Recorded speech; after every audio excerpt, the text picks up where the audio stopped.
Motivasi saya dalam mengajar adalah saya ingin membentuk siswa yang tidak hanya cerdas dan terampil secara akademik, namun juga haruslah berakhlak dan berbudi pekerti yang baik.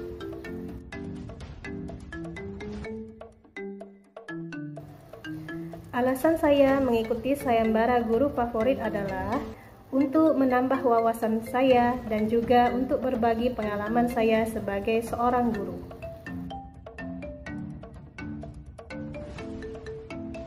Menurut saya, guru favorit adalah guru yang disukai oleh banyak siswa. Bisa jadi karena guru tersebut guru yang humoris, ataupun guru tersebut menguasai materi dan bisa memberikan pembelajaran yang menyenangkan bagi para siswanya.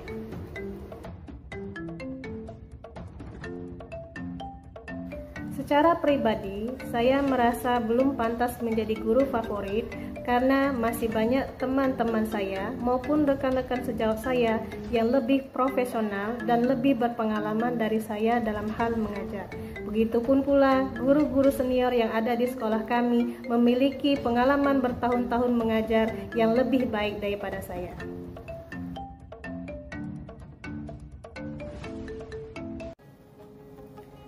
Alasan saya menjadi seorang guru sangat dipengaruhi oleh latar belakang keluarga dan lingkungan saya, karena sebagian besar anggota keluarga saya berprofesi sebagai guru. Dimulai dari ibu saya yang merupakan seorang guru sekolah dasar yang sudah mengabdi selama lebih dari 30 tahun. Lalu diikuti oleh saudara perempuan saya, paman, bibi, dan bahkan keponakan yang memiliki profesi masing-masing baik sebagai pendidik maupun tenaga pendidik. Perjalanan saya sebagai seorang guru mungkin dimulai ketika saya lulus SMA dan belum memiliki tujuan untuk melanjutkan ke bidang manapun. Mengingat saya memiliki ketertarikan terhadap bahasa asing, terutama bahasa Inggris, ibu saya menyarankan saya untuk mengambil perkuliahan dengan jurusan Etik Bahasa Inggris. Setelah menjalani perkuliahan selama 2 tahun, pada semester 4 saya mendapat penawaran untuk menjadi seorang guru bahasa Inggris berstatus honor di sebuah SD negeri. Di sanalah saya mendapatkan pengalaman pertama kali mengajar sebagai seorang guru, dan di sana pula lah saya merasakan bagaimana rasa susah, senang, dan sedih mengajar sebagai seorang guru di sekolah negeri. Dimulai dari gaji seorang guru honor yang tidak seberapa, ditambah lagi di sekolah yang saya ajar merupakan daerah dengan kawasan padat penduduk, sehingga siswa yang saya ajar bisa mencapai 30-40 siswa dalam satu kelasnya.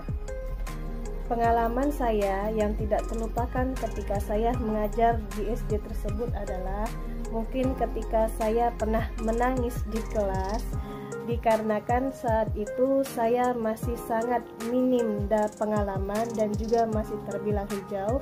Saya dihadapkan untuk mengajar 40 siswa kelas 2 SD, kelas bahasa Inggris, yang mana anak-anaknya masih terbilang sangat aktif dan agak sulit diatur. Disitulah saya merasa kewalahan, sehingga itu menjadi momen yang tidak terlupakan bagi saya. Setelah 1 tahun saya mengajar, dikarenakan kesibukan kuliah, akhirnya saya memutuskan untuk resign dari sekolah yang saya ajar dan fokus terhadap kuliah saya. Hingga pada akhirnya ketika saya lulus pada tahun 2010, saya melamar ke SD Negeri 45 Palembang sebagai guru honor bahasa Inggris. Hingga akhirnya pada tahun 2013, pemerintah mulai mengimplementasikan kurikulum 13 di mana pembelajaran bahasa Inggris atau muatan lokal bahasa Inggris mulai dihapuskan secara bertahap pada jenjang sekolah dasar. Nah, saat itulah akhirnya saya ditarik dari guru bahasa Inggris menjadi guru kelas, yang kebetulan pada saat itu di SD kami kekurangan guru wali kelas diakibatkan banyaknya guru-guru senior yang sudah pensiun.